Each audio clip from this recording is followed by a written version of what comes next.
Aujourd'hui, on va parler de comment savoir si on reste dans un couple pour les mauvaises raisons. Pour te partager mon expérience personnelle, j'ai pas forcément eu des relations très longues et très saines.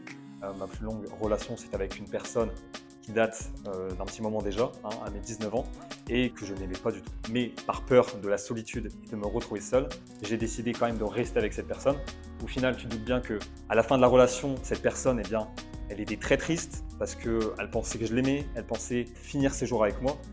La première raison qui joue sur le fait de vouloir rester dans une relation, c'est par peur de finir seul. Par expérience personnelle, c'est l'une des raisons qui m'a conduit à rester dans des relations qui ne me plaisaient pas du tout. Quand tu as peur de finir seul, en fait, tu vas chercher l'amour de l'autre. Et du coup, c'est ça qui te crée cette dépendance et cette envie de rester dans cette relation malgré la souffrance que tu peux ressentir. Ensuite, la deuxième raison, c'est le fait d'avoir peur des remarques de tes proches. Et du coup, par peur de culpabilité vis-à-vis de tes proches, eh bien, tu préfères rester dans cette relation parce que peut-être ton gendre est bien vu. Troisième raison qui te conduit à rester dans une relation qui ne te plaît pas, c'est la misère sexuelle. En fait, quand une relation se termine, on a tendance à croire qu'il va se passer un long moment avant de retrouver une certaine vie sexuelle avec l'autre.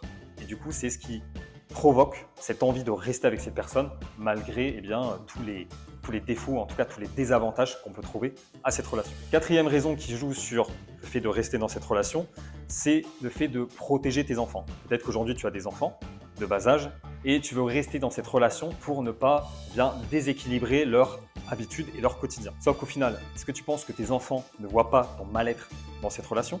Est-ce que c'est vraiment l'image que tu veux donner de l'amour à tes enfants? Cinquième raison qui va jouer sur le fait de rester dans cette relation, ça va être le fait d'avoir peur d'échouer. En fait, quand une relation se termine, on a l'impression que tous les efforts qu'on a mis pour cette relation ont été vains et du coup on n'a rien appris. Mais au final, ce n'est pas du tout le cas, c'est même l'inverse parce que cette relation t'a permis de définir pour tes prochaines relations ce que tu veux et ce que tu ne veux plus. Et ça, c'est très important. Et enfin, dernière raison qui joue sur le fait de rester dans cette relation, ce sont les habitudes de vie. Tu as l'impression que tu as trouvé un équilibre dans ton quotidien avec cette personne, sauf que c'est pas parce que tu quittes une relation que tu vas perdre tes habitudes. Au contraire, tu vas même pouvoir mettre en place peut-être des bonnes habitudes que tu n'avais pas dans cette relation et qui vont t'aider peut-être à trouver une personne meilleure pour toi. Ainsi s'achève ma vidéo. Si tu l'as aimé, n'hésite pas à mettre le petit pouce et puis à t'abonner. Et puis moi, je te dis à très bientôt.